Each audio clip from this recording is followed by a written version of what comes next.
And the chairman of the Judiciary Committee, Mr. Smith, for his great leadership. I want to thank Mr. Lipinski. I want to thank the other chairman, Dave Camp, and all the others, and our speaker, John Boehner, for his eloquent statement and for his compassion for both mothers and children who are hurt by abortion, and for Eric Cantor, our majority leader, and the 228 co-sponsors of this legislation.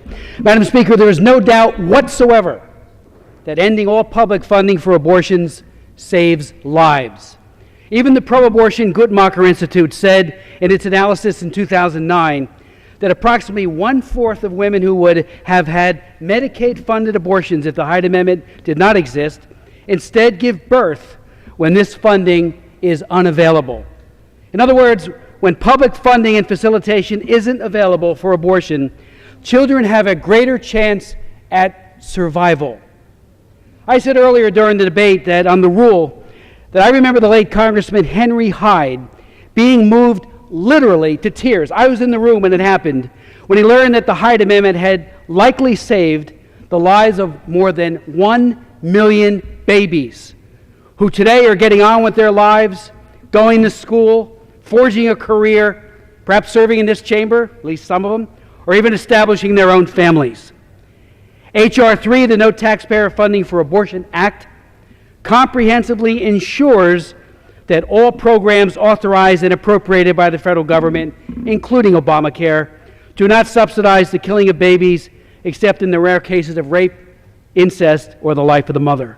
H.R. 3 ends the current IRS policy of allowing tax-favored treatment for abortions under itemized deductions, HSAs, MSAs, and FSAs.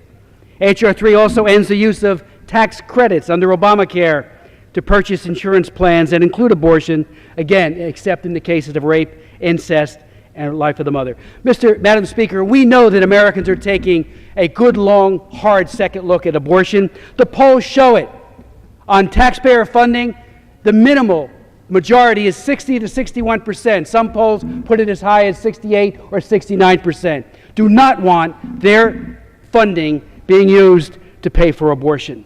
Earlier in the debate, some of my colleagues had suggested that this is a tax increase, yet the Americans for Tax Reform, who doggedly protect the public purse, have said Americans for Tax Reform has no problems or issues with H.R. 3. The bill has no net change in taxes whatsoever. H.R. 3 also makes the Hyde-Weldon conscience protection permanent and significantly and more effectively by authorizing the courts to prevent or redress actual or threatened violations of conscience. And we know without any doubt that there is huge pressures, particularly in some states like California, to coerce plans and insurers and healthcare systems, especially those who are faith-based, to change their policy and to permit abortion on demand. Let me just conclude, Madam Speaker. Someday, I truly believe, future generations of Americans will look back on us, especially policymakers, and wonder how and why such a rich and seemingly enlightened society, so blessed and endowed with the capacity to protect vulnerable human life, could have insisted and instead aggressively promoted death to children and the exploitation of their moms.